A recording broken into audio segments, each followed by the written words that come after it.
Hey folks, you know I take my trail camera intel pretty seriously. It's a huge part of how I build my hunting strategy, and I'm always looking for gear that just flat out works. Stuff I can rely on. Backed by solid people and the best customer support in the business. That's exactly why I run Tacticam Reveal cell cameras. Whether you're just getting started or you're a full-blown data junkie like me, they've got a camera to fit your budget and your hunting style. My go-to currently is the Reveal 3.0 series with fully integrated GPS. These things are dead simple to set up. Less fiddling, more scouting and hunting. And they run on most major service providers and will automatically connect you to the strongest signal in your area. So no more hiking to the top of a ridge just to realize you've got the wrong service provider. Been there, not fun. Here's the kicker. You don't even need an SD card. That means fewer trips in, less pressure on your spots, and more real-time intel sent straight to your phone. And if you pair it with a Reveal solar panel or a lithium cartridge, you can keep those cameras running longer and spend more time doing what actually matters. Scouting new ground, dialing in a setup, or maybe, just maybe, finally cleaning the garage like you told your wife you would before the season started. Don't just take my word for it. Check out Tacticam Reveal at tacticam.com. Tacticam. Everything you need to take your hunting to the next level. Stay more comfortable, more concealed, and in the stand longer with Oscio gear. Premium camouflage apparel created for bow hunters by bow hunters. Oscio's revolutionary patented camo patterns and innovative features are designed to keep whitetail bow hunters totally invisible and dead quiet. Elevate your game with Oscio. Visit asiogear.com and take 20% off your purchase with code TRUTH20. If you're like me, e-scouting isn't just part of the process, it is the process. And nobody's doing it better than Spartan Forge. This is a veteran-owned company that built the only science-based scouting platform on real GPS collar data and artificial intelligence to predict deer movement. But where it really shines is with their imagery. Spartan Forge now has a high-res UAV coverage for 80% of the whitetail states, down to 5-centimeter detail. That means you can see trails, old logging roads, cuts, even subtle vegetation changes that most apps completely miss. And if you really want to get nerdy, their LiDAR layer breaks right through the canopy so you can see the forest floor. Gives you some visibility to those hidden draws, ditches that big bucks absolutely love to live in. Add in historical wind data and a desktop-only features like Eagle Eye and Cyber Scout, and you've got the most advanced hunting app out there. Start your risk-free 14-day trial today at spartanforge.ai.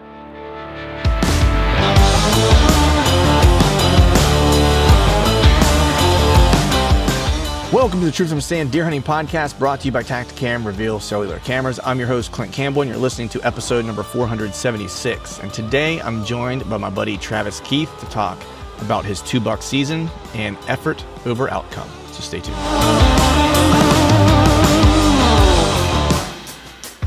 All right, folks, welcome back to another episode of the Truth from a Stand Deer Hunting Podcast. And today I have on my buddy. Now, this is a treat for everyone listening because every time you and I have done a podcast, we've never done video. This is the first time I've got your hair flow on the podcast. But I got my buddy on, Mr. Travis Keith. What's going on, man? How you been? Good. How are you? I'm good, man. How was your holidays, man? Did you have a good Christmas, good New Year's, all that stuff? Yeah, good Christmas and New Year's. Got through all that with no drama or anything. So I know, right? Sometimes it's just getting through it, isn't it? Yeah, sometimes. Yeah. Nice, man. So what's going on in Oklahoma, man? I know. Wait, hold on. Your Sooners, did they make the college football playoff? I'm trying to remember. No, I mean they made it, and then they got beat by Alabama. Alabama, that's right. How you feeling about that? You okay? Everything all right? Yeah, I'm good. I work for OU, so I mean, up in the Tulsa campus, not down at Norman. So right.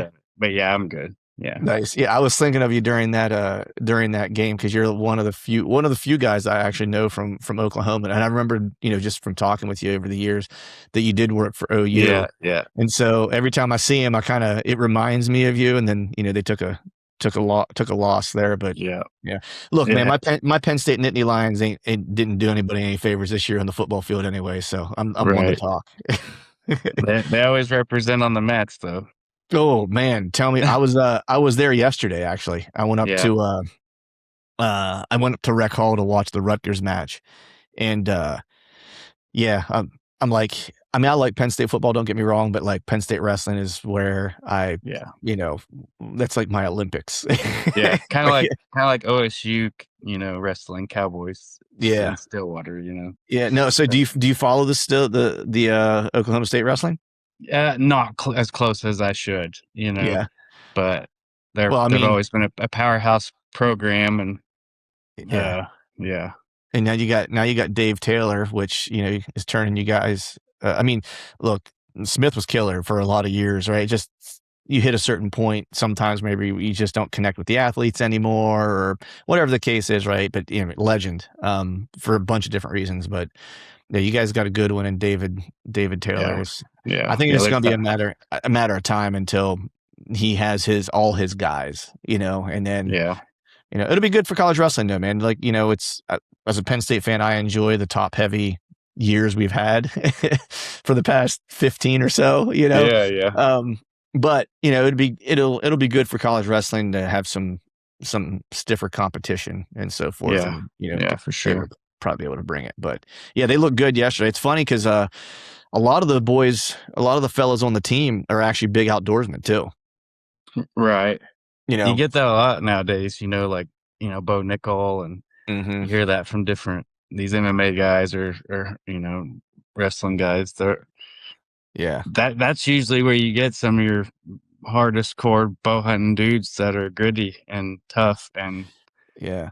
like you wrestling is one of the few places you get that, Yeah. Yeah. ingrained into you. So That's right, man. Because after the match, so a buddy of mine, my buddy Tim Palmer, took me because he actually knows a couple of the families of a few of the wrestlers, and actually because he lives right outside of State College, and I don't know how it really started, but he would take some of them hunting and stuff like that because some of them are from like, for example, like Tyler Kasak, he's from local close to me, and he would take Tyler out and maybe Braden Davis out, and they would do some like deer hunting once in a while. He would take them duck hunting, because they would have maybe a little bit more time, here later around Christmas where they would have a little bit of time off or whatever.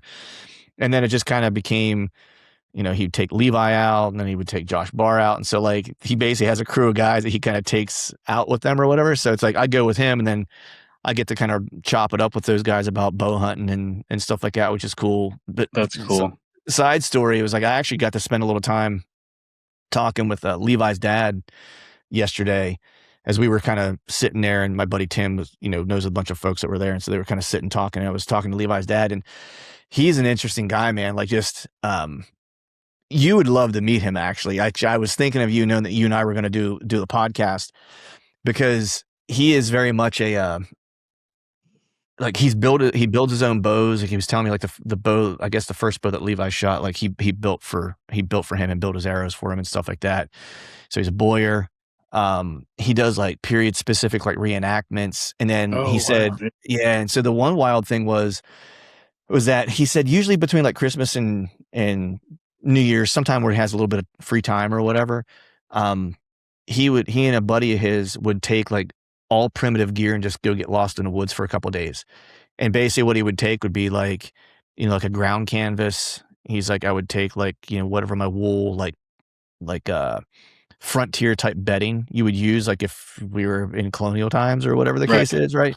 Right. And he would take like whatever his wool period specific clothing was, and then like an elk skin that he had made. Wow. And that's what he would take, and he and his buddy would just go live in the woods for a couple of days. And what he said was, he was like, it's cold.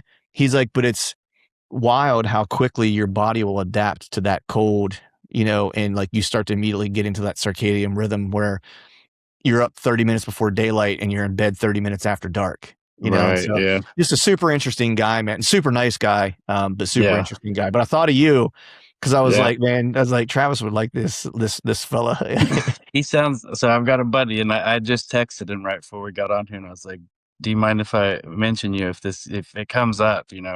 He's like, "Yeah, that's fine." So I got a buddy that I've met in the last couple of years from shooting archery. So I shoot archery a bunch all year long, and met him just at a shoot down in Norman, shooting compounds or whatever, and then we became good friends. Well, he is a stick hunter. He hunts with a stick that he made, and And the more I got to know the guy, the more interesting he gets. And then like the more hardcore and like dedicated you realize this person is. Mm-hmm. And so we've got to spend a lot of time together just shooting and traveling and stuff. And he tells me about his crazy uncle. He's like, I got this crazy uncle, and we go antelope hunting every year. We go do this. He's like, every year is his last antelope hunt, and for the last 10 years, he said.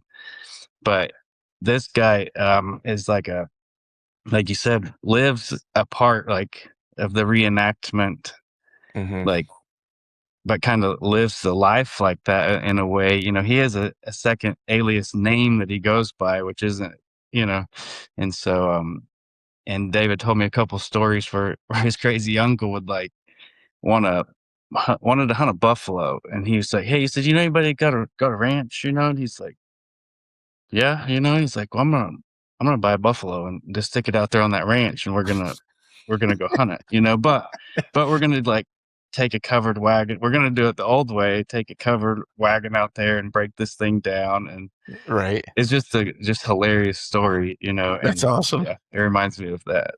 Yeah. Yeah. Those guys, like, I mean, I have an appreciation for guys that, are into that, because,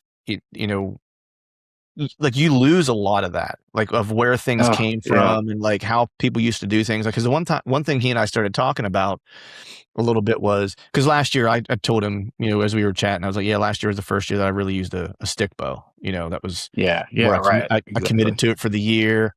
And we both kind of had to laugh, because it was, it was like, it didn't fill any tags. It was like, but it was the best of times. It was the worst of times. I was Right. like, I Yeah. had some great experiences, some great hunts that just didn't end in filled tags. And we started talking a little bit about, he just asked me what, broadhead I was using and stuff like that. And I was like, hey, I was using the grizzly stick, this, that, the other. And he told me what he was using. He was using like a 200 grain something or other. And I said, Mhm. my arrow weight's not real heavy. I was like, I want to say it's probably around 590 grains, if I'm not mistaken. Right. It was like roughly. And, he's like, yeah, yeah. He was like, the funny thing is, he's like, everyone's in this like heavy arrow thing, this, that, the other. He was like, Native Americans could have never built an arrow 700 grains if they wanted to.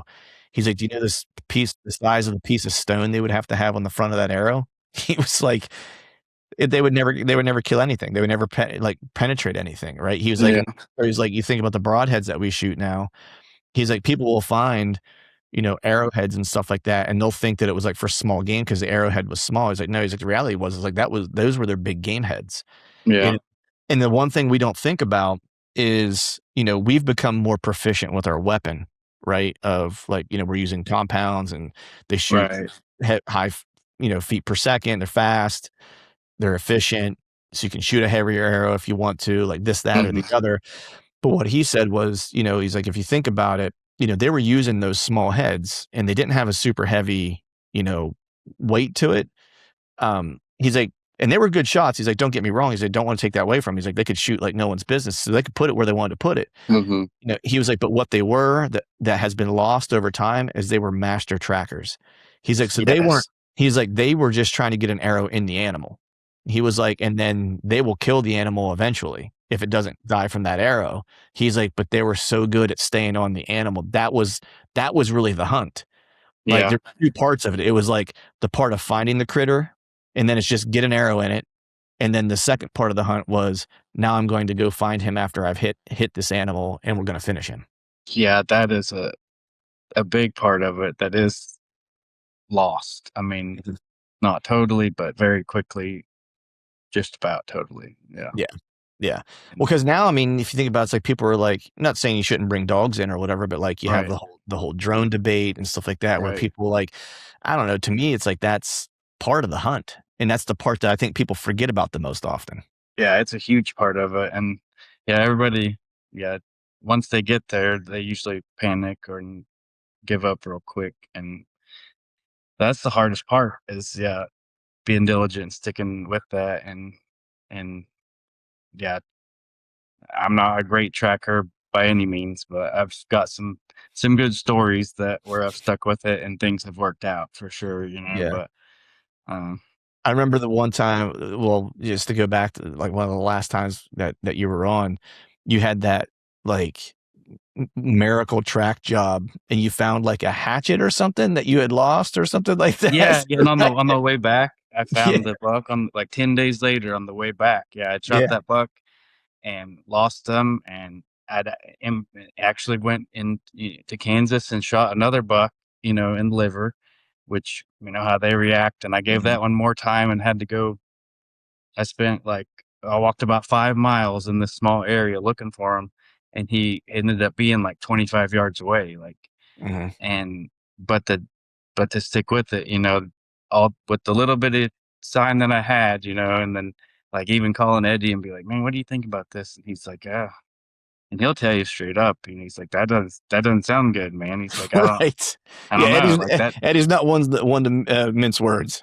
No, he's like a little bit of blood here, a little bit over there. He's like, that doesn't sound too good, like. But I kept with it, and like, sure enough, like there he was. And then I go back to go get that hatchet and find the other one. So yeah, stuff like that Right. is wild. I think that year I probably told the stories when Easton broke her leg or whatever, and I Yeah. shot one buck and shot the other buck. That second one, like I literally didn't stand up to go. I told myself, like, because it was undercover that you could see if you're on your knees, but if you stood up, it was thick cedars and stuff, and like I knew I'd shot him back in the liver. And when I saw the blood, I backed out for as long as I could. But when I went back, I was like, you can't stand up. Like, you're just gonna have to crawl along this one and then look and crawl and look.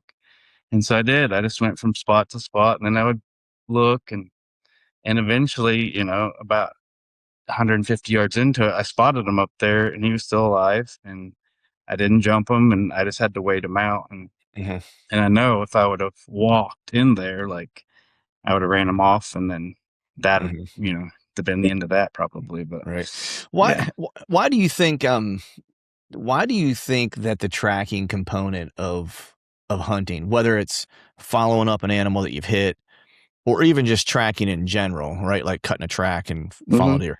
Like, why do you think that it has become harder for people to do, or why people aren't as good at it? Maybe is one way to ask it. Man,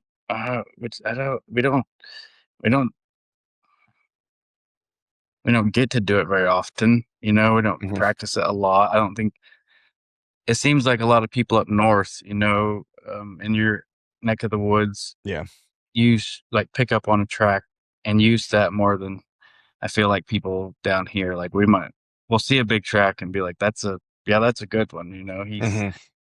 But I'm not gonna go follow it and know what to do with that most of the time. Really, I'm just like glad to know there's one walking through here, Right. and I'm gonna try to use that somehow. Yeah. But it's kind of like getting a picture of one almost. But it's just a skill we haven't got to practice and use much. And then I think we rely on gadgets and stuff, and it's not a part people even think about a whole lot until it actually gets there, and then they're like, yeah. now what do I do? Yeah, I think it's harder for some people, because I think when they shoot in terms of like a recovery is that, and this is something that like I used to not be as focused on, but I became a little bit more focused on it because my buddy Cody would say, and he said, I've heard him say this multiple times, not just to me, like when he and I were chatting, but just in general, is that, man, like the hunt really kind of starts like after you let the arrow go. Right. Like you gotta watch like what happens afterwards. Right. Like, cause there's so much information about how quickly, when you should, what type of hit you're dealing with and stuff like that. If you pay attention to how the deer leaves, not just visual markers of this deer went by this tree and he was on the right side. So I know that if I'm following a blood trail, like the blood trail should be on the right side of this tree or whatever the case is. It's even, when you let the arrow go and maybe you have a marginal shot, it's like when you watch him walk away. How did he react?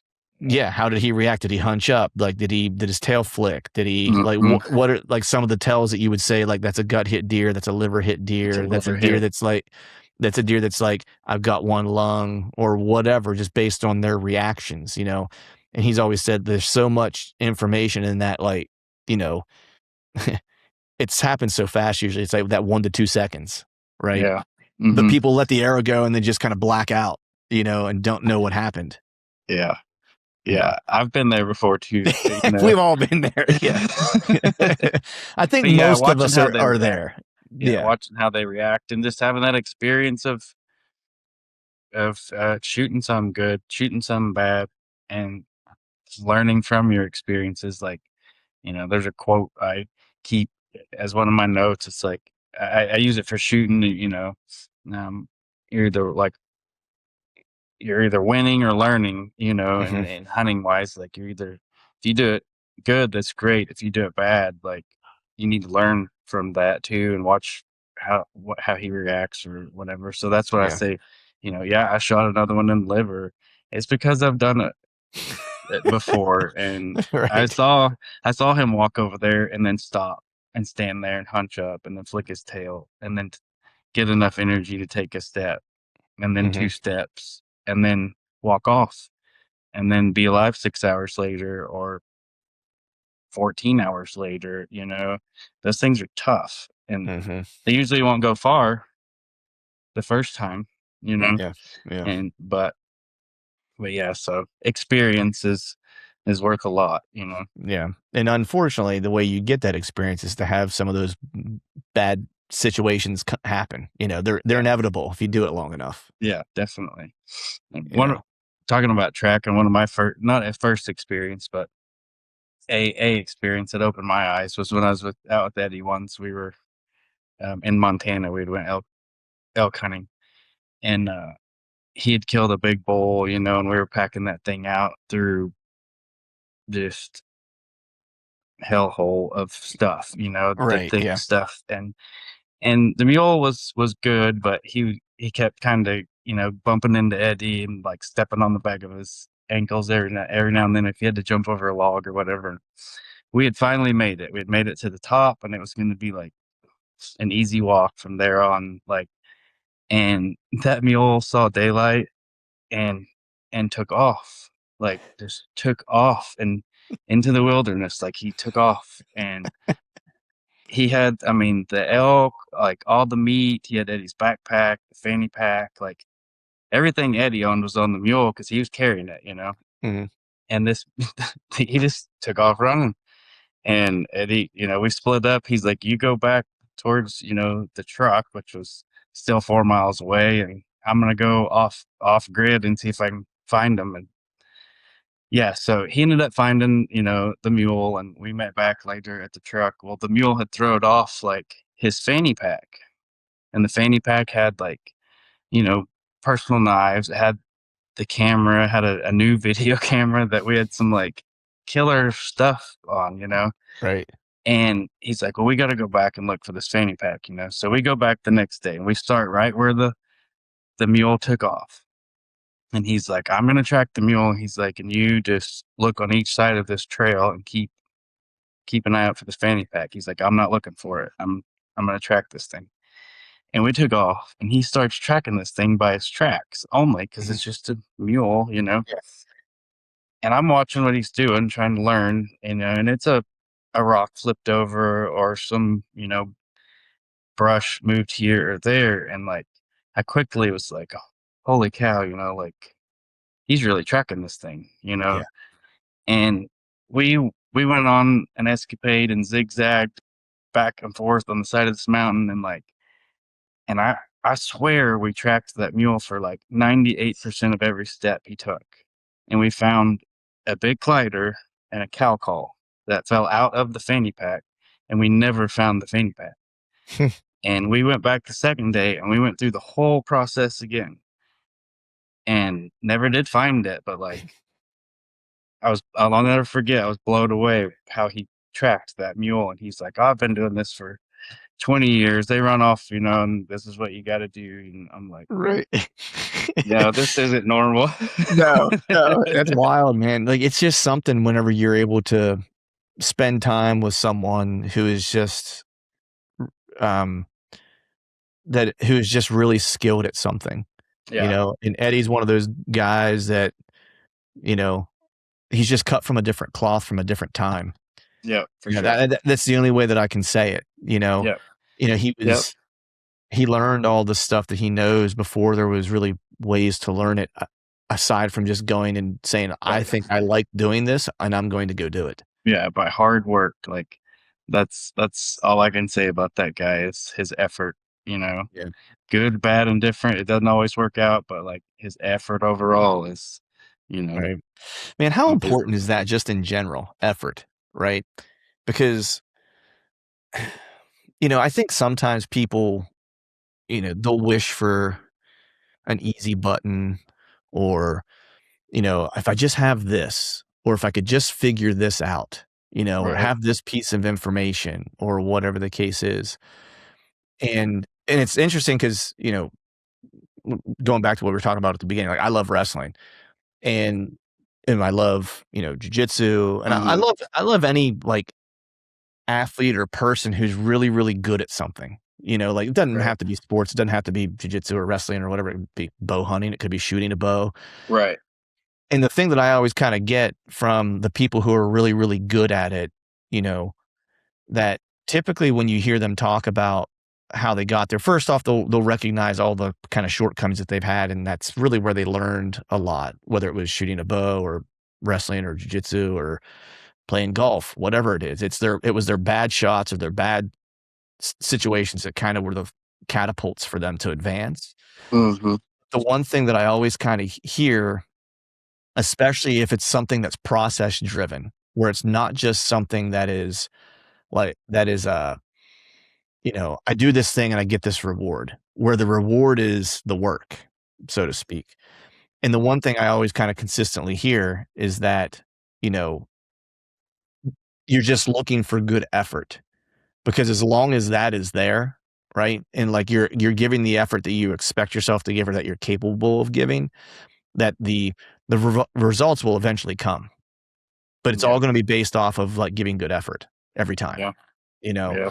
And I think that's something that people overlook because they'll kind of get down in the dumps. It's hard sometimes on a hunt where things aren't going your way, but if you just kind of keep in your mind, like, this is a process. It's not a, oh, I figured it out, and it's a one and done, right? It's a process that's sometimes feels like it's never ending.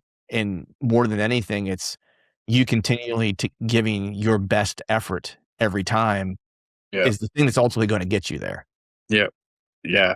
I, I'm the world's worst. I feel that like mm, being hard on myself and not when things aren't going right exactly, but it's easy for me to look, I don't know, pessimist, or the reality of something, and I'm like, I always look at it from the the bad side, and it seems like great bow hunters are always very optimistic, and they just nothing gets them down really. I'm the opposite of that, and I'm always beating myself up on Right. certain things, but And yeah, you just have to keep chipping away at it and kind of have some faith in what you're doing, and this is what I'm supposed to be doing, and that's why every time something happens for me, like, I am blown away, anytime I see one of these things or get one, it's like I 10 years later, I'll look back at some of them, and I'm like, I still can't believe that happened really, see, like that's funny because, like, as a buddy of yours, man, it's like I almost expect like the text message during the year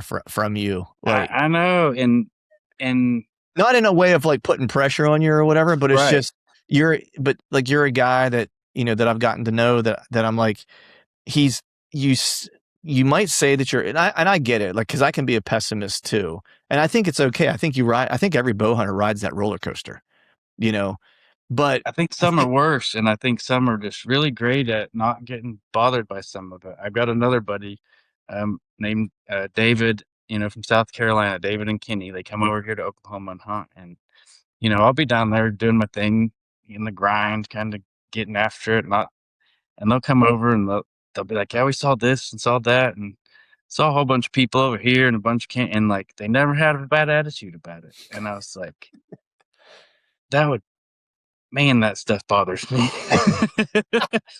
Like, I mean, to the point to where I think that's why I do what I do. I do the opposite of what I think everybody else does, Mhm. like, to try to stay away from some of that, and we'll get into some of that in a minute, like this year a little bit, and this Mhm. year's hunt and all that, but But yeah, having a good attitude, I can't say is so important in being a successful bow hunter. And like, that is one of my hardest things is just being positive and staying strong. But like, the people you got around you, you know, like that helps a ton too.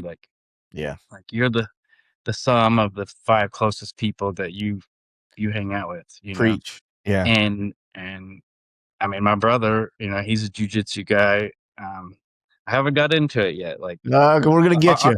I need to, you know. Um, Archery has been my discipline, you know, for the last. I've gotten back into it the last few years, and I've been just diligent trying to always perfect that. Which, you know, it's like kung fu. You just never. The more you learn, the more you don't know. You know.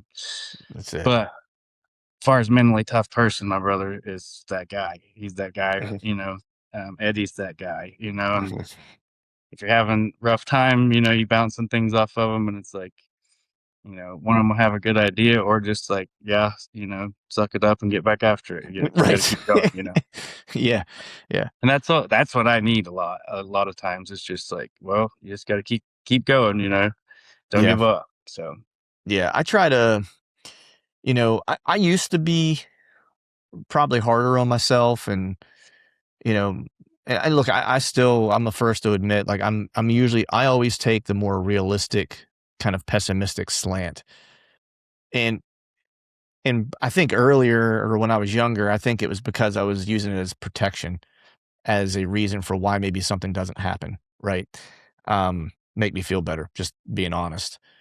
And I think now as I've gotten older, you know, I'm still the same way, where it's like I still kind of see like the pitfall first, you know.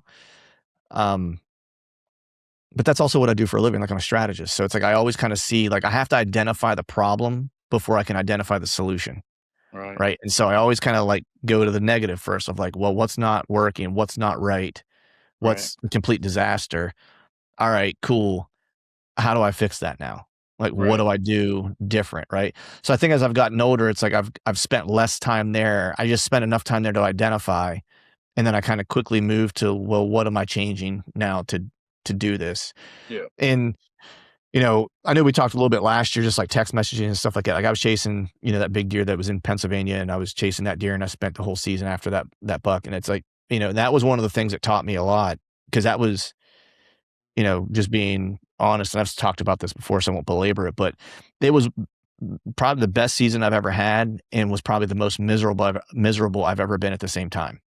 right, You know, because it was the best season because it was just every day was like an adventure, you know, and I was just chasing this mature deer around, and um I was learning from that deer, and it was the most miserable because I had to literally fool myself every day into that was the day I was going to kill him. Whether yeah, whether I realistically thought that was the case or not, it was the only way that I could do it 30 some days straight, you know, and so that was part of like, I started using little things that, you know, like to help me kind of get through, because I'd be in a spot and be like, oh man, I don't want to sit here all day, you know, but I know I need to be here. Right. And so anytime I catch myself complaining, and I do this like in jujitsu and stuff too, or I do it whenever I'm mad about something at work, where I just remind myself that, man, there are people who wish they had my life with my problems. It would be their dream life. yeah, exactly. I've got a quote in my phone. Not Yeah. when I see quotes, I screenshot them and take notes of Same. certain things. Yeah. And there's one very similar to that, like your bad days or problems or somebody else's dream, you know, or like Yeah. we're Yeah. out, you know, stuck in the mud, sitting in the cold tree or something. And, Yep. you know, there's a lot of people that would like to be in our shoes. So Yeah. you got to stop and be grateful. And, Yeah. you know, Yeah. that And usually helps take a lot of that stuff away. it does, man. It gives you a little bit of pep too. You know what I mean? You're like, you know what? You're right. This is actually great. Like, where else would I want to be? You know, Yeah. like I get this opportunity. I get to do this. You know, Yeah. it's like that's another thing I would remind myself a lot of times, is like, I get to do this. Whether it's some days when I don't want to go to the gym, or some days when I would get up and be like, I'm going to go hunt, but it's early and I don't want to get up, you know, because I'm not a morning person. It's like, I would Right. remind myself, like, I get to do this. Like, I get to get up at 4 a.m. I get to Right. get in my truck. I get to go be cold. You know, I get to go chase deer. I get to go sit in a tree or kayak in or whatever the case is. Right. Like this whole day is going to be an amazing experience if I just start it, Right. you know? And I think sometimes we lose a little of that in the effort of the goal that we have. Yeah. Yeah. Absolutely. For sure. Yeah. The speaking of quotes, I heard one the other day that I thought was awesome, and it was just one of those things of you know, trying to build your life around, you know, the things you like to do, so to speak. Hmm. Um, and you know, we all try to maybe do that to a certain degree. Some of us, you know, have a little bit more flexibility than others and stuff like that. But I heard it, and the reason why I thought of it is because my daughter's, you know, graduating from high school, she's getting ready to go to college, and you know, she's going to start figuring out her path and like what she's going to do in life and stuff like that. And so I'm trying to give her like these little nuggets while I still have her around, you Hmm. know. And the quote was, for most people, their life starts at the fringe of employment, meaning that people's lives really are lived the hours of like 5 to whenever they go to bed, and then from whatever time they wake up to when they get to work in the morning. Like that's when they're living their life, is on those fringes of the time your employer takes up, Yeah. right? And that really kind of hit me. I was like, man, that is powerful, right? If you really think about it, you know. Yeah. And it was just something I kind of dropped on her because, you know, and I think about it myself of like, how can I continue to like mold my life to reflect more of what I want it to reflect, you know, if I Yeah. can. Yeah. But Yeah. For sure. yeah. So, man, I know you've been shooting a lot. Like you said, you got back into shooting like the past couple years. Like how, like what kind of prompted that? So, you know, the shooting thing for me, I shot a lot in high school, and then right out of high school, say I graduated like 2000. So, Mhm. 98 is probably when I got into it. Through about 2005, I shot a bunch, locally, like Oklahoma, and not some of the bigger stuff. Mhm. 2005 is when Easton was born, Mhm. and you know, had to do the family thing and raise Mhm. her, and then whatever time or money I had from then on, it was just to go hunting, Right. the best I could, and that was all I could fit in pretty much, and Mhm. all I could afford. So, um, fast forward to, you know, she's about a junior in high school, Mhm.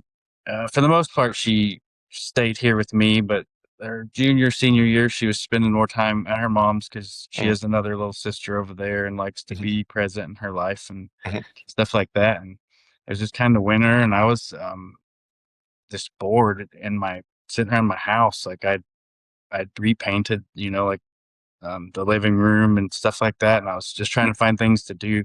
And then it kind of hit me. I was like, you know, you used to shoot a bow, you used to do archery, like you could get back into that. And um, you know, there's had some old pieces of gear that were still kind of sentimental, you know, like an old sight that was from Bert, you know, that guy I mentioned in our Mhm. first talk or whatever. And I was like, well, I'm gonna get back into shooting. Like I'm gonna go shoot Bert's old bow and shoot, you know, just get back into it. And so Mhm. I just kind of I set a target down my hall here in Easton's room. It's like 10 yards, and just start blank bailing, you know, and Mhm. start shooting and going up to the club on, you know, Thursdays and shooting with them. And man, I quickly learned I was like, I don't got it anymore. Like I used to have it. I used to be pretty Right. good, you know. And I learned, like, you use it or you lose it, you know. Mhm. And that's with anything. It's not just shooting. If it's the want to of something and you put it off long enough, it slowly dies, you know, and it's Mhm. hard to get some of that stuff back. And I was just like, man, I'm gonna have to work at this, you know, and this just jump back in, you know, feet first, and just kept shooting and shooting and shooting, and have have evolved myself back to, you know, a decent archer again. But it's still a test, and it's every day is different, and it's like you're always testing yourself, and some days you got it and some days you don't. But Yeah. but yeah, that kind of um gave me some purpose and some things to do, because like the house was just really quiet all of a sudden. Like I wasn't going to practice all the time, and me and her just going to get dinner or whatever, and I just needed something to keep me busy, honestly, and Yeah. so I just didn't sit here and Yeah. so Yeah. When they get a little older, it's weird because we're kind of there now. Like we're getting ready to be an empty nester, like yeah, just getting ready to go off to school. I'm like, I mean, I got a lot of hobbies and stuff like that, right, but it's still like the quietness of the yeah, it's house. different. Yeah, It is. It is. When you said, you use it or you lose it, the one thing I've been kind of thinking of is a lot of times, for a bunch of different reasons, and sometimes there are plenty good reasons, um, that people will push off, and I'm guilty of this, of pushing off doing a hunt to like, it's the someday-itis, where, oh man, someday I'll, whatever the thing is you want to do, right? Like someday I'll make it to Alaska. Or for some people, yeah, it's, man, someday I'll do an elk hunt, right? Or someday I'll come to Oklahoma and I'll hunt with my buddy Travis, or whatever the case right. is.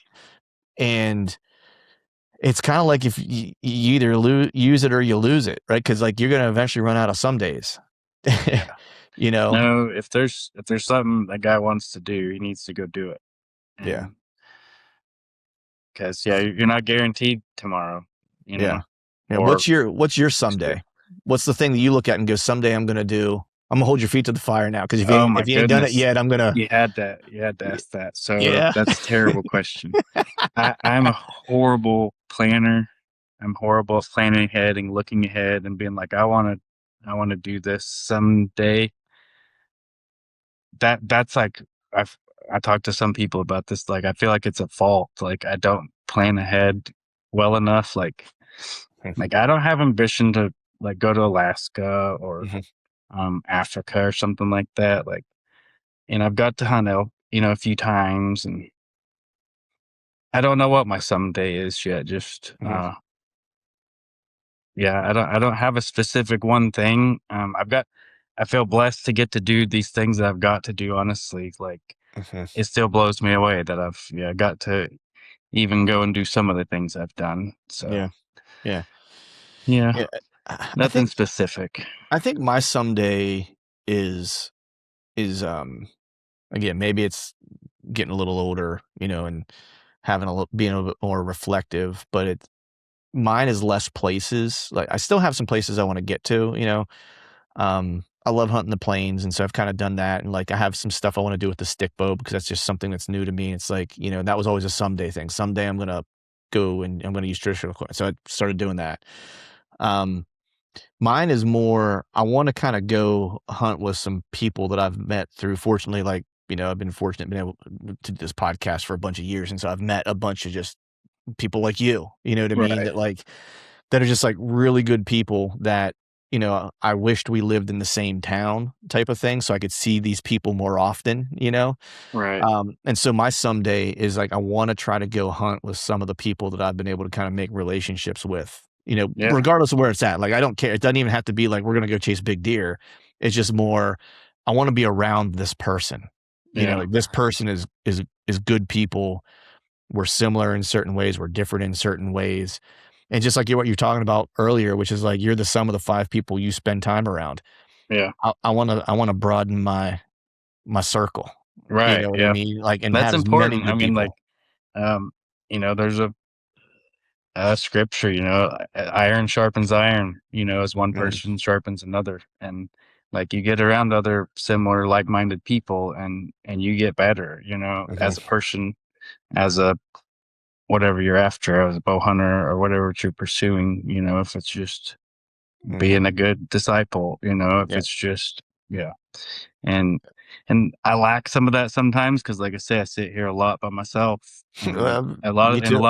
and I'm not an introvert, but like it just depends on who I'm around, I think, and who I'm Yeah. visiting with. Whoever brings you peace and brings your personality out of you or whatever and stuff. But Yeah. and so I I'm kind of a homebody, and a lot of times I do spend a lot of time here with my dogs, or just shooting, and I've noticed that, like, if I am around, like, my buddy David that hunts with the stick, you know, like, I'm around that guy, like, he's motivating, like, Yeah.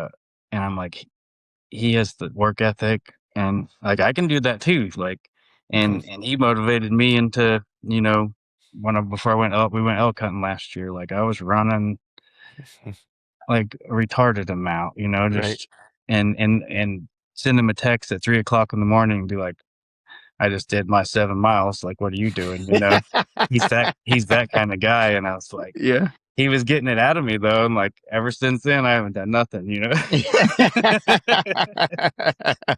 but, but Uh-huh. having people like that in your life is important, and it Yeah. pushes you, makes you better. Yeah. And yeah, Yeah, I mean, I think bow hunting is one of those things that's very much, I'm very similar to you. I'm a homebody. I like to be at home. I always tell my wife it's my cave. Like, you know what I mean? Like, that's what I refer to my house. Like, I just like to be yeah. in my cave. Hmm. Funny story was the whole reason why I do jujitsu is because she forced me to. Like, I had been looking, there was a gym down the road. I was like, I don't know. And it was like during COVID, so I was home all the time because I worked from home. We couldn't go anywhere. So I just never left the house. And I Right. remember specifically, like, the one day she comes and we sit down, she's like, "Look, I gotta talk to you about something." And I'm like, "Oh, man, what do I do now?" You know? And she's like, "I need you to see other people." Like, and I was like, Yeah. "What are you talking about?" She's like, "No, I need you to have, like, human contact with someone other than me and your daughter. Like, you Yeah. need, like, to be around humans." And so I was like, "All right, let me go check out this gym. I guess I'll go check that out," you know? And that was Yeah. honestly how I started doing it, because it was just, if I weren't forced to, I was content to be by myself all the time, Right. you And know? that's not good. Like, it's, Yeah. it seems okay, but in long term, it's not overall good. It's good to be around other people's for sure. Yeah, yeah, I yeah, get that from my archery. I call it my archery community or whatever. yeah, You know, I don't see them every day, but you know, when season's fixing to kind of kick off again, like last year, we stayed super busy, and it was like every weekend I traveled somewhere, and you see the same 80 to 100 faces, and mhm, like, yeah, and I've gotten to where, like, I really enjoy seeing some of these people and some of these younger kids that are shooting that I've, you know, become friends with or whatever. So, mhm, yeah, it's definitely good. yeah, Uh, yeah, my brother, like I said, he got into jujitsu. I guess is in 2021 when he mm, kind of about when he got into it, and he needed an outlet. And we had some, you know, family things happen, and mhm, um, he needed a place to go to work out mhm, his frustrations and his emotions and whatever, and it was, I mean, I say it saved his life. I mean, it saved mhm, his life, it saved somebody's life, you know, in the yeah, process probably, but he's yeah, grown immensely, and he's got like a whole nother group of brothers and buddies that, like, you know, you don't get those kind of friends just, you know, hanging out with some people. You can yeah, go on some hard hunts with people. You can go choke each other out, and like you're a different kind of buddy afterwards, you know. And 100%, dude, yeah, 100%. Like, that's the biggest thing is, like, so my buddy Chad, he's one of my best friends, and, he's my hunting buddy. Like, he's the guy that, like, he and I will do hunts together, and it's because that we both enjoy, like, the solo kind of aspect of things, like, we're both more than fine being alone, and right, we kind of like it. And we like hard hunts, and we don't like things to be too cozy, if you will. right, And because we're both that way, like, we never get in each other's way when we're on a hunt together. Like, we really just kind of share camp, but we don't really ever hunt together. We'll come back and we'll swap some intel or yep, whatever, and then we're both kind of off doing our thing. If someone kills, you come help the guy, that's take it, care of whatever, you know, and if I want advice, and I ask him, he'll give it to me, but he's not going to just be like, "Hey, let me tell you what I think you should do." right, It's not, but I mean, we'll talk about it in the evenings, but it's not super in depth. It's just like very like, "Hey, I think I'm going to do this tomorrow." Like, "Yeah, that sounds like a good idea." Or, "Hey, did you think about this?" Or whatever the case is. And it's important to have that. And it's hard when hunting to find those types of people that you can jive with on long term, kind of like spending time together that way. oh Like, yeah, it's for sure. not easy. No, it takes certain people, and you usually know Quick. right before you go quick Yeah. that me and this guy will get along. Me and my brother have always been like that, and it's real similar to what you described. Like, we may go hunt together, but we're Yeah. not hunting together. Like, we might camp at the same spot, and he go that way and I go the other way, and we'll come back and share stories, and if we need help, we're there to help, but Yeah. Yeah. Well, that's actually, I think I told you this, but that's how I met you. Was I was talking to Eddie, yeah. had him on the podcast, and he was mentioning a guy that he hunts with that he's like, and he's one of the only guys I'll hunt with, and so I Yeah. was like, Yeah. and I was like, well, and Eddie's a peculiar guy, right? I was like, so you Yeah. got to be a specific type of person for Eddie to probably want to spend any time with. And Right. and so I just asked him. I was like, well, who is this person? I was like, because if you like him, I was like, then I got to kind of meet this guy. And he's like, Yeah. oh, he's like, I don't know if he'll talk to you or not. Like, and then, Yeah. and that's how you and I met, was like, he ended up connecting us, and I'm so glad he did. Right. Cause Yeah, absolutely. Yeah. it's, Yeah. but man, so when you're like, obviously, like, the function of shooting, and becoming a better shot obviously helps with your archery hunting, right? That's not too far of a leap, right? But beyond just becoming like a better shot, like, what do you take from that to the woods with you, aside from just confidence because you shoot a lot, right? But is there anything you take specifically from like your competition stuff, your club stuff, that translates to the woods? So I just have to. Or has it helped you with something specific that you were trying to get over? So I will say, like, um, archery is a game, and hunting, I feel like, are two different things. You same bow, same weapon. You're shooting arrows, but like they're two different things in my mind. But in archery, you have to have like a really good mental game, a good mental toolbox. A lot of people don't dive into this or talk about it a lot, but it's like the top level guys know it for sure. They know it inside out. And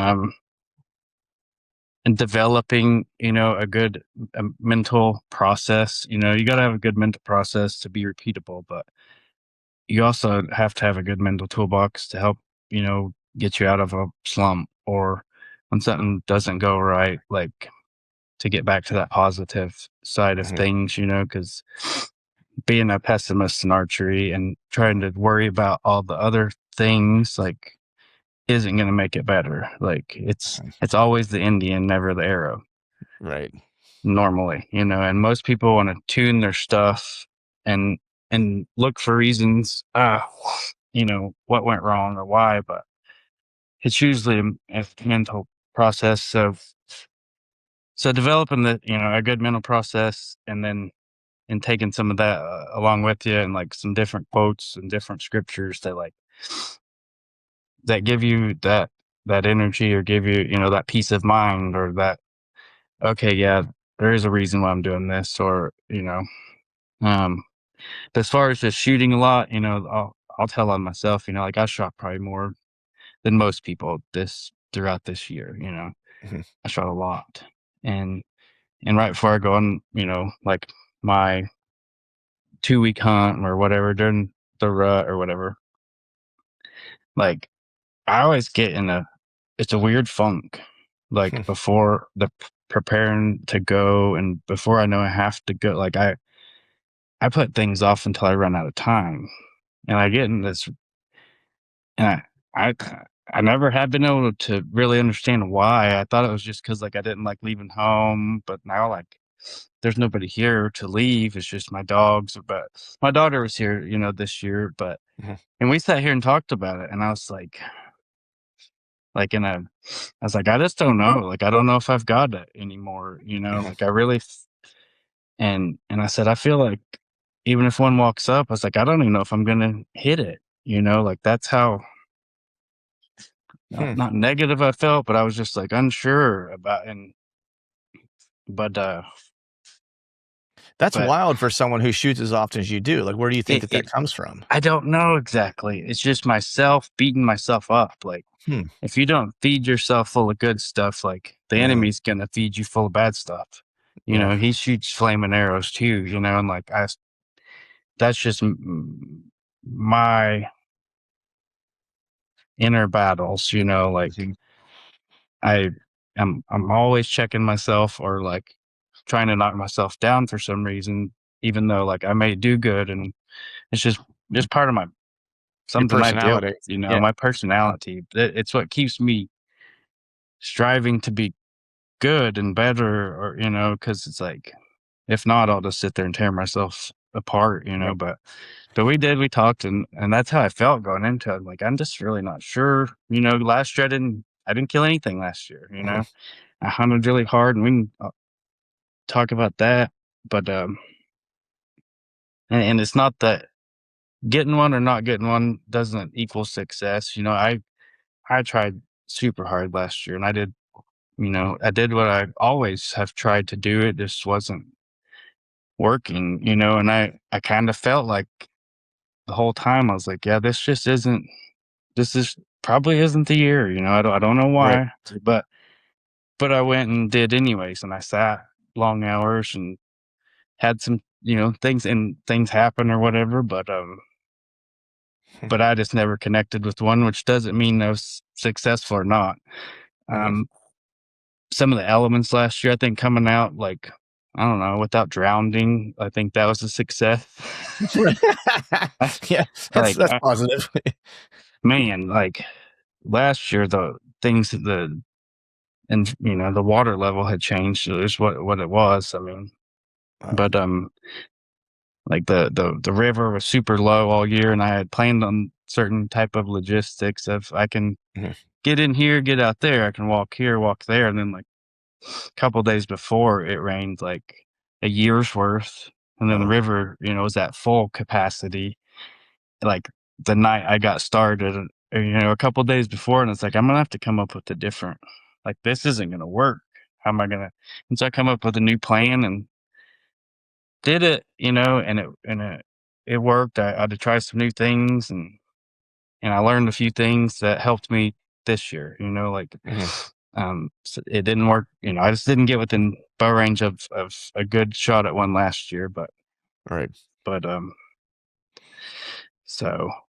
Yeah. But yeah, I mean, this year, you know, I got to use a couple of those tactics, and that's what led to, you know, maybe me harvesting one of those deer. You know, and it came to fruition a year later or whatever. You know, but yeah. I understood last year something.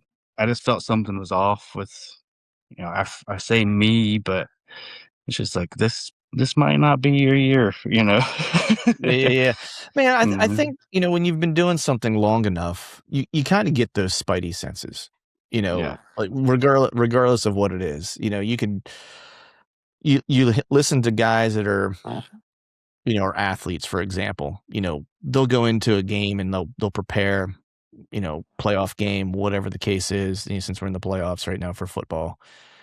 And, you know, after the season and someone loses and they have time to kind of, you know, unravel what happened or come to terms with what happened or whatever the case is. At times you'll hear them talk about like there was just something that was not right. You know, Right. can't necessarily put my finger on it, but there was just the feeling in a sense that no matter what we did, it just unraveled, you know. Yeah. And I don't know, I think sometimes that's the way of having our hand forced to maybe get a little uncomfortable and do Right. some things that we wouldn't otherwise do. And that was the one thing, you know, that I talked about whenever I was chasing that buck was that, you know, there were days where I was doing things that I hadn't done before because I had ran out of the things that I usually do. You know, when you Right. hunt something for 30 some odd days and you have a certain approach and a certain way you like to hunt or typically like to hunt, you know, I call it your A game. Like it would be like equivalent to like an A game in jujitsu, where it's like, man, these are the techniques that are like the things you do most often. You do them the best, right? Mhm. But whenever you run through those and those that haven't worked, it's like, well, okay, now what are you going to do? right? It's like, Yeah. okay, you got to go to B game, got to go to your C game, and then all of a sudden you're doing things that you haven't done before, Right. and I don't think that's necessarily bad. I No, think it's not that, bad. That's where you're gonna learn, and that's where yeah, you're gonna grow. And one of my little mental cues is like, if it's happening to you, it's happening for you. yeah. Like, Oh man, that's yeah, so even good. though this went bad and this sucked, like, it happened to me for a reason. Like, if I'm on the shooting line and I tank one, like, okay, instead of just being mad at myself and sulking and going home, like, it happened to me for a reason. Like, I need to figure out why and learn from it and keep going. Man, I'm writing that down right now. If it's happening to you, it's happening for you. Yeah, it's happening for you. So good. Yeah. So a lot of this stuff, I'll just mention this. There's a book called With Winning in Mind, and Mhm. by Lanny Basham, I think is his name, and you can find him on YouTube. But that it's a book about mental management and a mental management process, and kind of how to perceive things and how to think about some things, and like going down that rabbit hole and studying some of that stuff is not just him, but in general. There's some other ones, like, is very powerful, not just in archery, but anything, everyday life. Mhm. You can use it for everything. So it's just, we have a very negative minded culture about it, and that's not the way to go about some of this stuff. You Yeah, need it's to, it's a surefire way to make yourself miserable, to be yeah, quite honest, exactly. right? There's a book, and I can't remember the name of it. I'll send it to you. I listened to it. I didn't read it. I listened to Right. it while I was traveling for work and stuff like that. But the premise basically was this guy's like a psychologist, I think, if I'm not mistaken. And he actually went, and it's about meditation. It was primarily what the book is about, and a lot about what you're talking about is how to Mm-hmm. make sure you're having a healthy perspective in your mind of like what's real, what's not real, what's perceived, like those types of things. And he actually went and lived with the I forget what the official name of them are, but they're the monks that took a vow of silence. Mm-hmm. And he went and lived with them for 6 months and had to take a vow of silence to live there.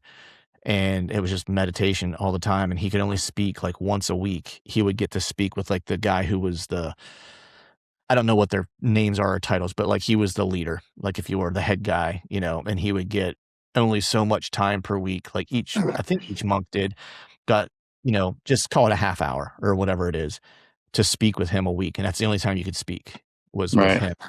And he was in very kind of rough accommodations. Like he wasn't sleeping in like a normal bed. It was like a thin mattress on the floor. Like there wasn't any heat or air conditioning or anything like that. And it was just very crude kind of accommodations. And it was because you were trying to like work yourself through like the uncomfortableness of not just being silent, but also being uncomfortable the whole time. Right. Yeah. In that mental battle of, is it that you're really uncomfortable, or are you just perceiving that you're uncomfortable, and can you meditate your way through it? You know what I mean? Yeah. Can you like not pretend it's not there, but can you block it out because this isn't the worst thing possible type of thing, Right. And I listened to the book and it was awesome. I still use things to this day, like sometimes in hunting, sometimes in life, or whatever the case is. It's like I'll send you the title when we're done here because Yeah. it was a really good read. It was along the same lines of what you're Yeah. Some of that talking. stuff is super important. I mean, I have to have stuff like that for forever. Usually written on my bow. It says, "Patience seldom goes unrewarded." Yeah. I'll just, like, and I'll be sitting there all day long, and every now and then have to look at that and be like, okay, like, Okay. keep going, Yeah. like, Yeah. maybe today, maybe tomorrow. Right. So speaking of the lessons from last year, how did they carry over into this year to you having a killer year this year? Well, I got lucky again this year. I That's knew just you how were going to that say works. that. I could have written that down. Yeah, I could have written that for down sure. before. I got super lucky. But no, I mean, last year, like I said, I just had to really work at it, come up with, be flexible and come up with different ways of solving some problems, dealing with the environment, dealing with the river, how to get in it, get out of it. Like I said, it got super, super high. the first evening I went and sat, or no, the first day, because I'd sat all day. I saw the river rising, and had to get out and go get my kayak once because it was like started floating. And then when I got done, like I realized my paddle had floated away. Like I usually just throw it up on the bank or something. Well, it had Right. floated away, and I was like, "Dang, I'm in a bind now," you know. So You were literally up the creek without a paddle. literally, yeah. And so luckily, I walked down a couple hundred yards, and it got stuck in like a little cove or something. And so I learned to always tie my paddle off. That's one. Right. Something simple, but eh, yeah, you can easily knock those things off. And yeah, that was just a little thing. But just being All right, folks, we're back. Sorry, we had a little technical difficulty there, but I think what you were saying was like that tree fell on the bank that you had tied off. yeah. So I mean, I'd heard But that. you weren't planning to hunt. You weren't planning to hunt like your spots from prior years anyway. Like you were going to try to do some new stuff. Yeah. So this year, I hunted in Kansas first. Went up there, hunted a little bit, killed a deer, and I really hadn't made a whole lot of plans of hunting a lot in Oklahoma.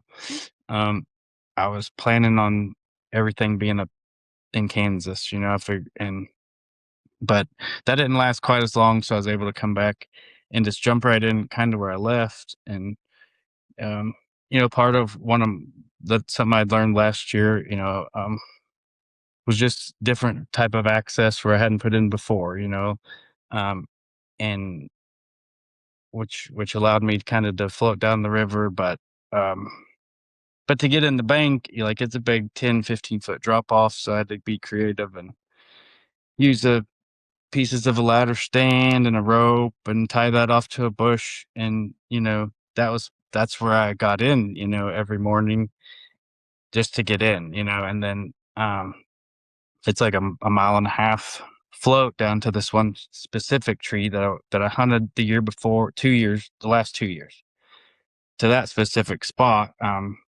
But then from there, it's another mile and a half down to where I get out, Well, then last year took a bicycle and stashed it in the woods so I could ride that back to my truck. So, it's a big 3 miles down and 3 miles back type of, little adventure each day.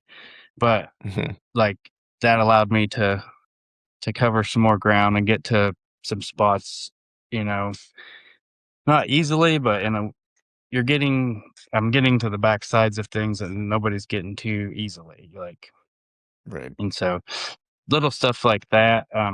So this year, I get there, kind of take a quick look around. There's, not really a lot of people around. So I jump in well, let me jump back to the end of the previous season real quick. I hunted all year long. I hunted really hard and diligently. Like I said, this didn't feel like it was going to happen. I had one close encounter with a big buck. I can't tell you what he was exactly. He was with a doe. They were about 40 to 50 yards. It didn't appear like it was one of those breeding scenarios where he's got her pushed up against the bank and she's probably not going anywhere, but like the wind is like going right to him, it wasn't just off like I'd planned, and he'd leave for a little bit and then he might come back and I, start questioning myself, like, am I right? Like, is he smelling me and not liking this or what? And so it's like middle of the day. And so I ended up talking myself into getting down and leaving because like the kayak was right underneath me. Basically, it's like I can get down and get out of here without, probably spooking them. I'm going to try to come back in maybe when I think the wind is just a little bit better. And so, the second time I tried to float down in there is in the dark, and the river had come down, and so you had to kind of find the channels in the dark, or you get stuck somewhere. And so it happened to be on his side, the close side, and I wasn't making any noise. I was just sitting there listening for rutting deer, like in the dark, because I wasn't seeing it during the day, and I'm like, they got to be doing it at night, so I'll just float along and listen for stuff like that in the dark, like. And sure enough, about 200 yards north of probably where my stand was. I think he was laying right there on the bank, elevated bank of the river. I think I floated right by him, and he stood up and stomped off, and I just kind of knew that was him. I was like, that was probably him, This is going to be a long day, and I sat there just kind of beating myself up. Well, at some point during that morning, I had the buck that I killed this year. He came by, and he came by, and I think I grunted, and he turned, and I was at full draw, and I wasn't really sure, like, because it wasn't the one I seen, it wasn't that caliber. I was like, I don't know, like, if that's, good one, not a good one. And then he kind of got behind a tree and kind of caught my scent, and then he backed out of there, and I didn't get a chance anyways. Like, he was fixing to walk up right in front of me, and I was probably going to shoot him if he stood there, Well, I didn't get the chance anyways, but I just remember he was a high, narrow, racked, like 10 point, and that's about the end of that. And so I hunted the rest of the season here, there, trying different things. Saw a good buck or two. Would always see big tracks, near these places I'm sitting. Just wasn't seeing much of the activity. And the last day I went and pulled, I kind of gave up. I was like, all right, I'm done. I give up. I'm going to go pull my stands down. I surrender. And that's when I went and checked that tree and to get the stand, and that tree that I had my rope tied onto did fall in. And I was like, that would have been bad if I would have been underneath that thing. So, and so I'm walking up like the river there, and I've got a tree stand under each arm, and a bow and all this stuff. And I'm walking up the river, and I see something floating down the river, and I don't know if it's foam or a log or what. And I was like, what is that? And it's a big buck, and he's just floating right down the middle of the river, and he's going to float right by me. And I'm like, he's going to float right by. It's like, I can run over there and probably fling some arrows at him, as he goes by. But it's like, I already gave up, but that's the same understanding that I have every year. If something special happens, like, or the same reason why I sit there, it was the same feeling, like, the God that created these things controls these things. And if he wants you to have one, he can make it happen, and no matter all the efforts that I put in, at the end of it, I felt like he was just showing me, like, yeah, I'm still in charge, and I can make it happen if I want to, and I was like, I wasn't mad. I was good about it. I still had the same understanding, as if I would have got one, So that's what I walked away with was, he's still in charge, and, he just got to be present and have some faith that he'll send one by, so. Right. So jump to this year. I get there, I get my ladder and my rope, I get my kayak and the thing, and I jump in it, and I was like, I plan on not hunting old things. I wanted to try something new, and so I go down the the river a little bit, and I was like, I know where I'm at, but let me check, exactly, because I think I'm getting close to where I'm wanting to eyeball a spot for this south wind or whatever. And I stop, and I'm sitting in the middle of the river, and like I hear this grunt, and I was like, I look up at the bank, I'm like, was that up there, Then I hear it again, like, burr. There's kind of an island thing next to me. I'm like, well, maybe it was over there. Like, and I hear it again, like, louder. And I turn around, and like, there's a big buck, like, walking across the river, and he's gonna walk right behind me. And I was like, holy, like, crap, So I get my bow and I release on real quick and like get turned around, and I mean, he's walking by at like, I'm thinking 45, 50, 45, 45 yards, like 40 to 50, something like that. And I get an arrow and I get drawn back, and it was pretty windy. So like this kayak was like, all shaky, and I couldn't get him to stop even. He was just sloshing and grunting and sloshing. Like he was just on a rut walk, or I don't know what you want to call it, but.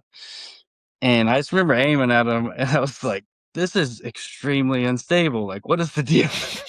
And it had to be the kayak thing. So anyways, I shoot at him. I don't hit him. I didn't wound him or anything. It went low and hit the water or whatever. At that point, he snapped out of it and was like, whoa, that's a human being and I'm out of here, Right. And so he bails out and I'm like, well, that was crazy. That happened for a reason, that happened to me.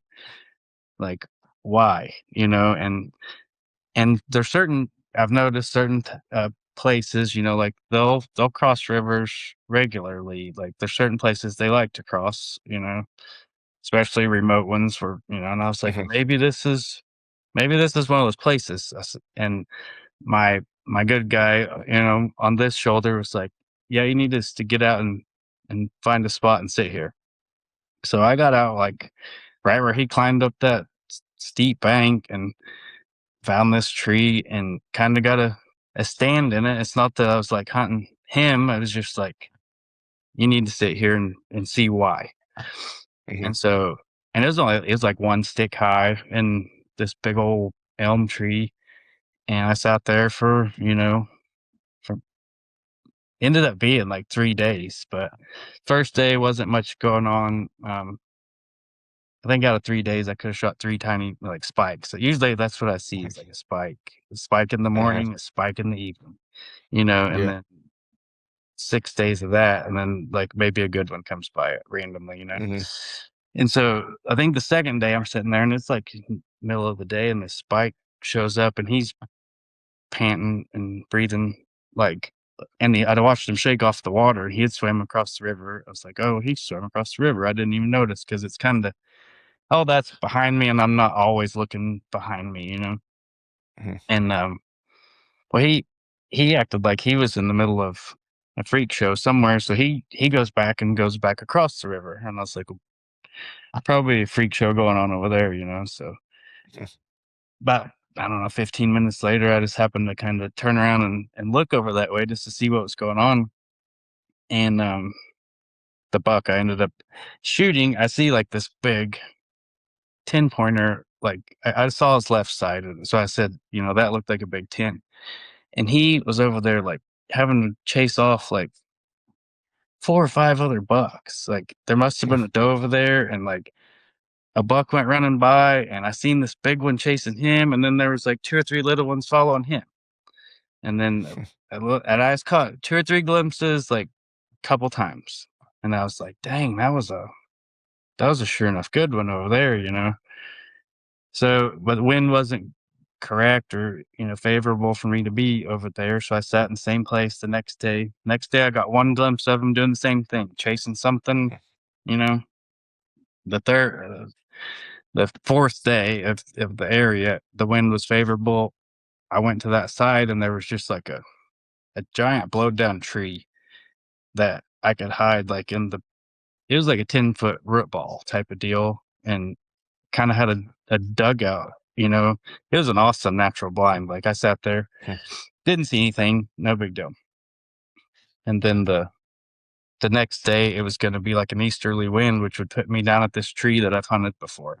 So I think at the end of the day of sitting on the ground, right, the wind had kind of was getting shifty and was going to switch. And so I was like, well, I'm going to go hang this stands and I'll be ready for tomorrow, so I normally have all these like take homemade stands and stuff and have 6 or 8 stands hung in different places that I'm planning on sitting. This year with the Kansas outing, I planned on walking and doing more hang and hunt type stuff, Mhm. and so that's a little newer and that's difficult, like to Mhm. get into somewhere and feel like you're totally stealthy and deadly and have to climb a tree and do a few more Mhm. things that I normally don't.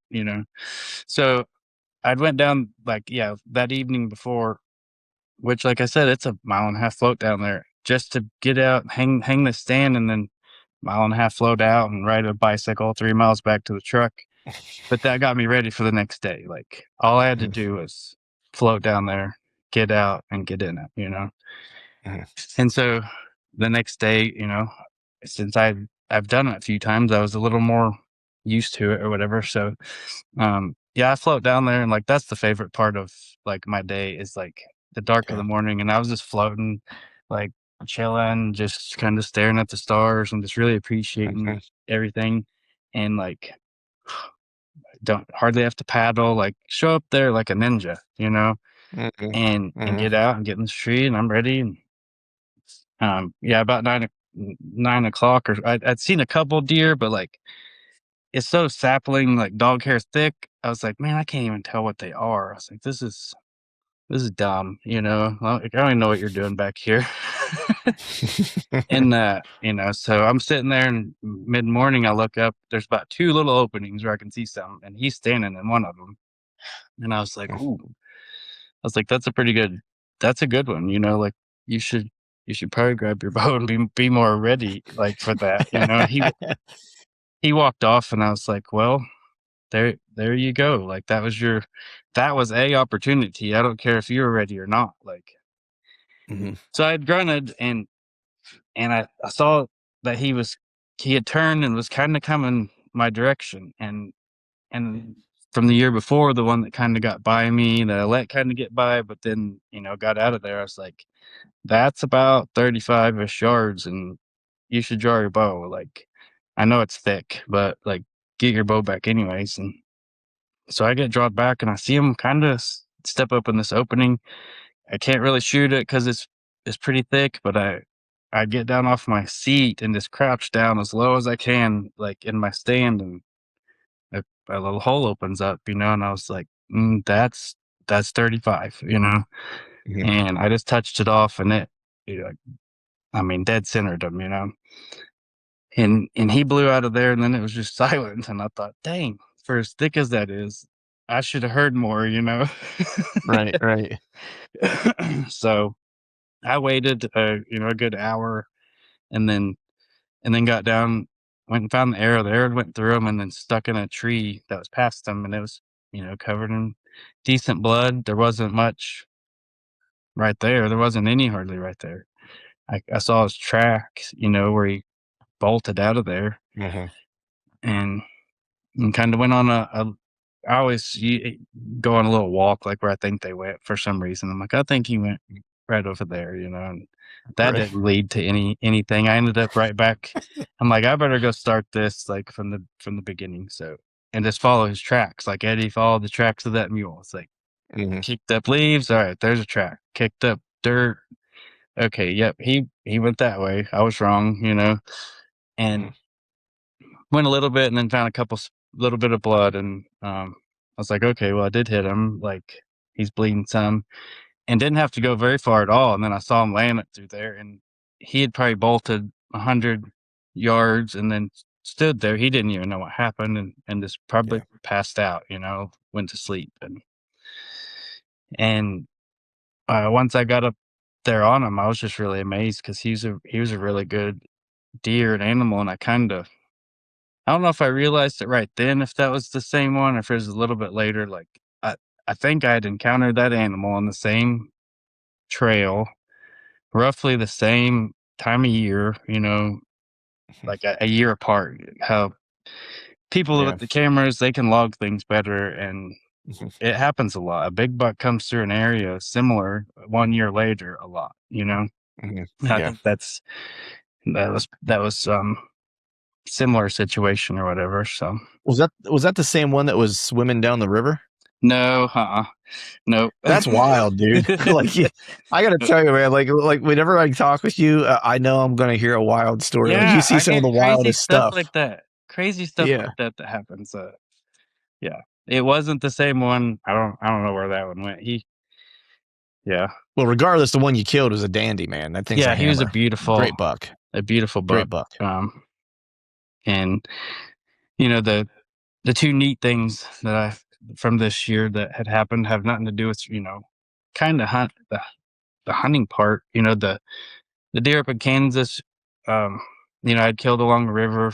I started off my season up more central prairie, you know, around Eddie's area, and was wanting to try to do something just out of my norm. And it started out okay, but I kind of flamed out when November rolls around and the people pressure starts ramping up some, I couldn't get back into this one spot, like the I halls or something. Some of those halls Yeah. that you got to register Yeah. or check in and check out or whatever.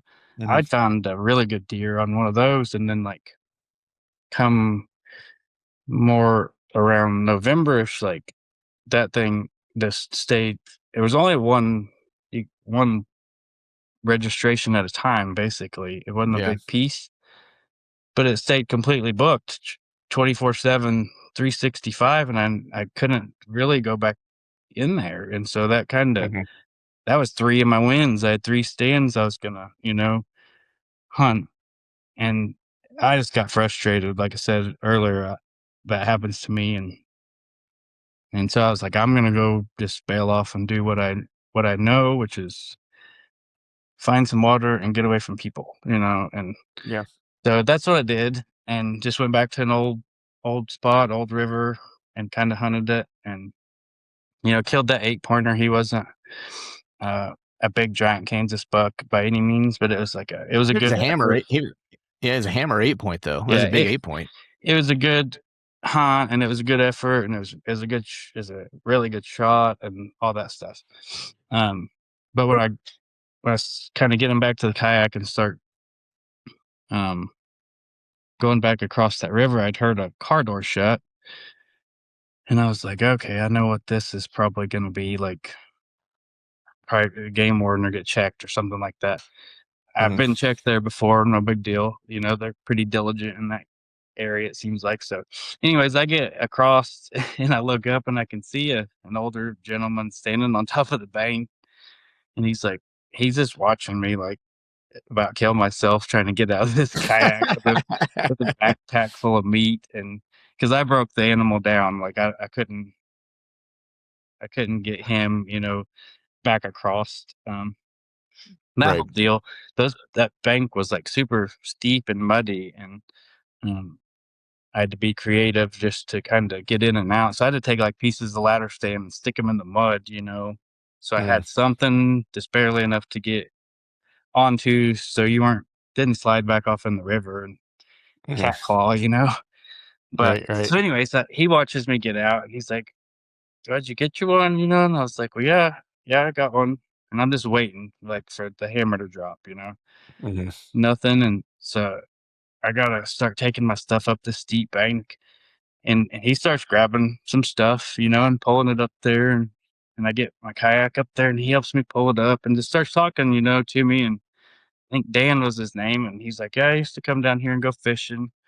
I just wanted to come see what the bank looked like," and he's like, "That I used to," and the more we visited, he was like, "I used to, be a lot like you, about 175 pounds," and he said, "I used to work hard," and he said, "And you work hard." He's like, "You have littler time to go do things, and you get more stuff done." And he said, "But I retired at 58." He said the railroad had, bought me out. He said I didn't have it was a good, retirement or whatever. He said, "But after that," he's like, "I didn't do nothing." He's like, "And I went to crap." And he said, "Then my health went down," and he's like, "Then I couldn't do things I wanted." And he's like, "I just want to tell you," he's like, "whatever you're doing," he's like, "keep doing it." And I was like, "Man," I was like, I said, "I don't," I said, "You don't know how much I really needed to kind of hear that, like, um, and I knew in the moment that this was, you gotta look through things kind of through spiritual lens too." And I was like, I knew this was, it wasn't just happenstance that the guy showed up, and he ended up like dragging my kayak back to my truck while I backpacked the steer back to my truck, and like he wanted to get a little work in, like it made Yeah. him feel Yeah. good. And then we talked about it, and he was like, he's like, "Keep working at it. Whatever you're doing," he's like, "just keep working at it." And I said, I needed to hear that. Like that was very timely. And so like, yeah, the deer was a neat moment, but just having a small blessing. And I told him, I said that was a real blessing, like having somebody to show up, like when I needed some help, like And he was Yeah. like, "Oh," he said, "I get blessings every day." He said, "Sometimes you just gotta, return them or whatever." Yeah. And so it was a neat, special moment, and I was like, that's what I kind of took away from that evening or whatever. Was just It was just a I mean, blessing that's a that great showed up to takeaway for help, the and yeah. it was just better advice of, man, just keep working hard at what you're doing, because if you stop, you're gonna lose it. You use it or lose it, Mhm. basically. And so that was really, Yeah. really neat. And so then I get to Oklahoma and I shoot that deer, and I'm way back, uh, way back in there, and I didn't have my game bags and stuff to quarter them, my Mhm. tarp and stuff that I should have had. And there's no, I don't have, my brother's not up there this year, and so I was trying to decide in my mind what I was gonna do. Like, am I gonna walk out of here to go get that? Am I gonna float? Like, this is gonna be a really big ordeal to Yeah, do right. this. Well, 2 years ago, when I went and hung, first time I hung the stand in this tree, I was up in the tree, and this dude comes walking up on me, and I was like, "Where did you like? Who are you, and where How'd did you you get come here? from?" Like, Right. you can walk to this place, but like, I'll float to the back of it, so I don't have to walk anywhere Mhm. in there. And he's got cauliflower ear. Like, when he walks up, I was like, okay, like, he's legit and probably has work ethic, like, for days. Mhm.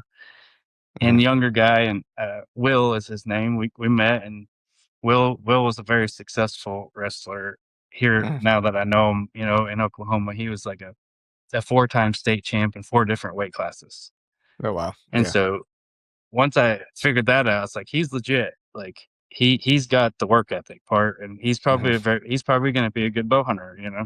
But he Mhm. killed a really good buck there last year, and we we kept in touch a little bit, but not like a ton. I don't bug people a whole lot, ask them, what Mhm. they're doing or seeing or anything like that. So, um, but just enough to be good acquaintances. And so I had killed that deer, and I think I'd sent a picture to my brother, and then so I sent a picture to him because he kind of hunts in the area, Mhm. and I sent it to him, and I'm up in my tree taking my stand down, and he calls me, and he's like, "Man," he's like, "Did you just kill that deer?" And I was like, "Yeah." Yeah, and he's like, "I know that deer." He's like, "I've got history with them," you know? Hmm. He's like, "That's amazing." He's like, "That's awesome." He said, "I'm sitting here out on this road by your truck." He said, "I went by your truck not too long ago." He's like, "Do you need some help?" And I'm like, "Well, like, yeah, kinda. Like, you got some game bags?" He's like, "Yeah." And so he's like, "I'll be back." He's like, I said, "I'm back here where we met." He's like, Mhm. "Well, I'll be there as quick as I can." And so he got a empty backpack and his game bags, and hiked back there, and like, all of a sudden I had help. Like, I had help to take the picture, and he Mhm. knew the animal and was like, really just like any bow hunter, glad to see it or get to hold it or be a part of the situation. I'm like, Yeah. and so he helped me do all that stuff that you never have help with, which Mhm. was cool. And I had somebody to kind of share it with, even though it's not your closest a buddy, but like, um, it's still one of those people like we talked about earlier. He's a bow hunting brother. Yeah. He's a bow hunting brother, like, and um, so he helped me out. We quartered that thing up. And he put the front shoulders in his backpack, and he hiked out of there. And I said, "Well, I'm gonna float the rest of it out, and I'll meet you back, Mhm. down there at that bridge." And so we did that whole thing, and like, so both of those scenarios, it was just like all of a sudden I had help, and I'm like, that doesn't normally happen like that. And so that was just a blessing for me, just to have somebody share it with, and then like, immediately you just kind of just had somebody there. It was weird. Yeah, yeah. Dude, But that's like I mean, that's like probably my favorite part of those hunts was just yeah. those 2 people showing up. I mean, Yeah, the that deer was are the favorite. awesome, Yeah, right? But that's what I took away from him, was like, there's still good people around. oh, You know absolutely. what I mean? Like that's the thing, right? And you know, when you're you know sometimes things work out for you when you least expect it. Oh, absolutely. Yeah, absolutely. The first elk I'd ever killed out there in Colorado, you know, when I was 20, maybe, I don't know. I went out there with Eddie and drove separately, obviously. He was hunting high country mule deer. He had got his deer and he was needing to go to Arizona, I think, you know, and so we'd been up there, you know, 10 days, a couple weeks or something, and he had to leave and go to Arizona. Well, the next day I go out and I kill an elk, you know, and he's taking the mules back to somewhere else. Well, while I'm like skinning this elk all by myself, like this guy comes riding by on a horse with an empty horse and was like, well, we're looking for one, you know, and whatnot. And he says, if we don't find it, I'll come back by later, you know. And sure enough, like the guy came back later and I hadn't seen a person or a horse the whole time I'd been up there. Like it was just a strange deal. Well, it had started snowing, just big, huge flakes, like quiet snow, like coming straight down. It wasn't windy, and like I butchered this whole elk by myself. And this guy comes back with a horse, and we put all the meat, you know, on this empty horse, and he just hands me the rein and was like, "Take off," you know, like lead him out. And like I just walked out. Like it was unbelievable. I was trying to figure out how many trips I was gonna take, and you know, Right. yeah. And so stuff like Jeez. that you can't really expect or make up, but. Yeah, man. Well, that's I mean, in more than one way, man, you had a blessed season for Yeah, sure. for sure. You know, so it's and it was probably all in the works the prior season.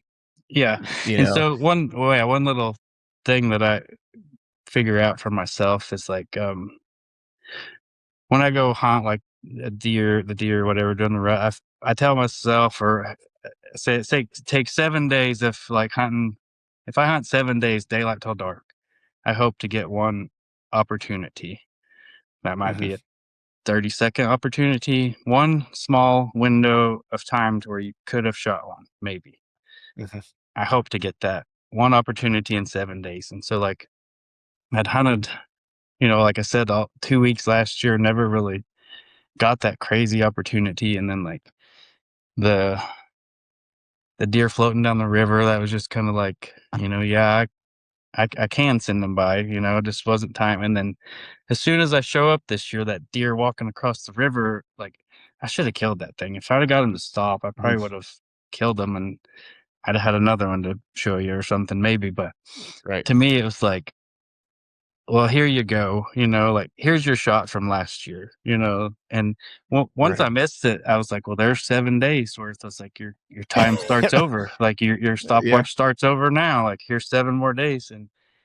And then after I got to shoot, you know, that buck, that 10 point, I was like, no, that wasn't the first one wasn't my 7 days. That was like for last year's. He was just kind of like, you know, here, I'll give you one, like, here you go, here's a freebie, you know, and There was I 363 days is I what it was. choked on it, like, I choked on the freebie, but Right. yeah, and so, Nice, it's man. about 6 days of hunting, and I got that one shot, and yeah, Sweet.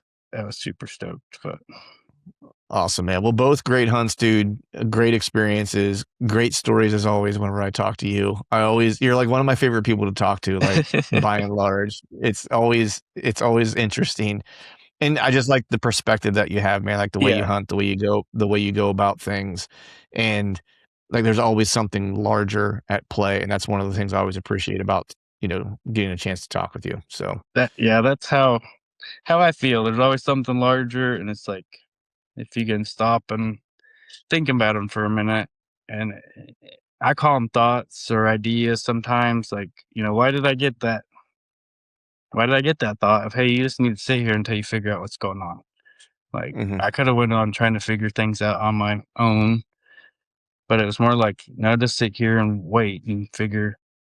And you can kind of go back and connect the dots between a decision and an idea or just a natural feeling. Like Eddie talks about hunting by feel. I hunt by feel a lot, and things you see and things you just feel sometimes. Like, mhm. and that's important. That's an important factor to learn for people. And And you can learn something and take away from it after the season's over. You can, like I said, plug in and connect the dots and be like, well, if I didn't listen to myself that moment, like a couple of days later, that moment may not have happened, or, and there's always some good ones and there's always, some bad ones. I have some where I don't listen very well, and I can tell you the other side of that, I don't Yeah. know. I don't know if I've told this, quick little story of getting it out of the couple years ago. I was floating down, switching stands. Wind was going to switch, and it was real steep bank. And my idea was like, you pay attention to the steep bank and see where the first place you see tracks, like where they come down to get a drink. Go a little ways, and like, boom, there's looks like a little goat trail along the bank, And it was like, well, get out and check that right there. And a couple of days prior, I had this 8-pointer come by, and I didn't get a shot at him, but he was a good enough deer to shoot, and that's what I was kind of looking for. And it was like, well, get out and check this spot, like check right up on top of that bank. And it's like 4 steps on top of that bank, and I'm like, well, I already know what's up there, but just listen. Sometimes you just listen, like. And so I jump out, and I've got my release on, and I've got my paddle in my left hand, and I take 2 steps up this bank, and like it just hits me. It's like, dude, like you need to grab your bow. Like you have a paddle in your hand. And my other side is like, it's 2 steps. I'm gonna look, and I'm gonna turn around, get back in, and float down. Continue on. I didn't listen. I take 2 steps, and I look, and he is laying like 10 yards, like right there. And I duck down real quick and run down and grab my bow and put an arrow on it and take about 2 steps back up. And he had seen me duck and was curious, and he had walked over to the bank, and I look up, and all I see is, his antlers sticking over the bank, and I get the full draw, and we're just at a standstill. And I was like, if he looks over, I'm gonna like put it right there. And he Right. could see my cam or something, and and then he bolted out of there. Well, if I'd have grabbed my bow the first time, like I'd have ducked down, knocked the arrow, pulled back, and when I came back up, he'd have been walking right at me, and I would have got him. Right. The little things. Yeah. The Yeah. little I mean, things. it happens to me so often where it's like I'll jump out of the truck, especially whenever I'm like in the plains and it's like I'm bebopping like pieces and I'm like jumping in and out of spots. I'm going in and doing like a rattling sequence or whatever. It's like, and I'll be like, should I walk over there? And it's like, there's so many times where it's like, I'll leave my bow in the truck. So I'm like, I'm just going to walk this thing, look here real quick, and I'm going to be Right. back. Yeah. Now, fortunately, it's never burned me like that bad, but every time I do it, I'm always like, man, you are playing with fire. Yeah. Like one of the times you're going to, This year, the Kansas hunt or whatever, I'd been sitting, all day, and it was about 1 o'clock. The wind was supposed to switch about 3. I'm still kind of in a funk. I don't know what I'm really doing, but I'm better get down and go figure out where I need to be, this evening type of deal. And so before I got down, I'd clashed my horns together, and then I just threw them out of the tree, make some more noise, start throwing all my stuff out of the tree, and then climb down, take the stand down, and I'm on the ground on my knees with a bunch of crap everywhere. And my thought, I was like, dude, you need to put your release on, like you're still in Kansas. My bow is still on the rope, laying on the ground, but I grab my release and put it on. As soon as I do, like I hear him walking up. He had heard the rattling, and he had come circling the bank, just like exactly like the deer I'm trying to wait for, and man, I start kicking myself. He's like 15 yards behind me. And then he runs out in front and he's staring at me like 20 yards. And I'm kicking myself like, you should be up in the tree, like killing him right now. I was like, you're an idiot. Like, dang, you're dumb, And I'm like, I got to try something. So I start reaching for my bow, and he's like, then he really locks in. And I'm like, I got to get the rope off of it. Give me a minute, get that off of it. And I get an arrow knocked. I was like, if he lets me draw back, I was like, I'm shooting you. right. Well, I start to draw back. Well, then he bolts. he blows and he bolts, but he stops straight down front. And immediately I was like, that's 40 yards. Like, I know it. Like, I don't have time to range it, but like, that's 40. And he's kind of blowing. There's a little bit of brush. I shoot a 500, this year's 588 grain arrow, heavy broadhead. I was like, I'm going to pull this back. If he stays, I'm going to send it. Well, when I pull back, he turns and faces me and blows, and he is facing dead at me. And I'm like, that's 40. I was like, this arrow will go through him. Like, I know it will if I hit it correctly. And I put it on middle and touched it off, and I didn't see the arrow fly. I just saw his reaction. Like, he, forward kind of kicked and hauled butt.